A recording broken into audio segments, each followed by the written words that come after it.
The man frantically stabbed the deck with his harpoon as seawater quickly flooded half the cabin. With the damaged fishing boat about to sink, water would soon fill the entire compartment. Just tell somebody! Please! Don't let them die! Don't let them die!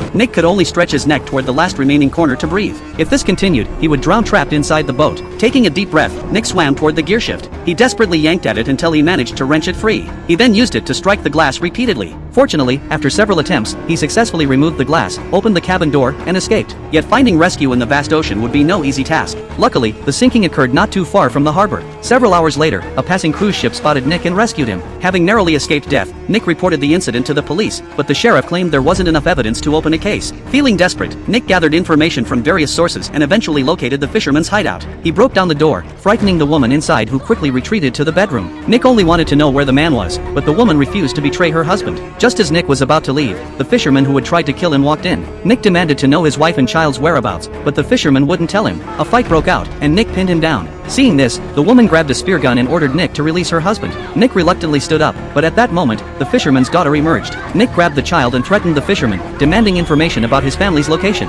Unfortunately, tragedy struck when the fisherman accidentally stabbed both his daughter and Nick. Consumed by vengeance, the fisherman choked Nick nearly to death. Just before losing consciousness, Nick felt a small knife on the ground and plunged it into the fisherman's neck, killing him before passing out himself. When Nick regained consciousness, he found himself handcuffed in a hospital. The sheriff accused him of murder, though Nick insisted it was self-defense. Regardless of his explanations, the sheriff ignored him. Realizing that if he were arrested, his stranded family would never be rescued, Nick could no longer wait passively. When the officer wasn't looking, he grabbed a nearby medical instrument, struck the officer's head, seized his gun, and forced him to unlock the handcuffs before fleeing. Escaping the hospital, Nick got into a car, knowing only he could save his family now, though uncertain if they were still alive. Grief overwhelmed him at the thought, but suddenly, he spotted the fisherman's accomplice. Seeing Nick, the accomplice immediately jumped from his vehicle, with Nick in hot pursuit. Nick only wanted his family's location and promised not to harm him. The accomplice, having a change of heart, was about to reveal the information when he was suddenly struck by a passing car. Nick was devastated. This was his only lead to find his family. He rushed over and found the accomplice still barely alive. Nick produced a map, and with his dying breath, the accomplice marked the coordinates of the remote island. Nick hurried to the harbor, hijacked a speedboat at gunpoint,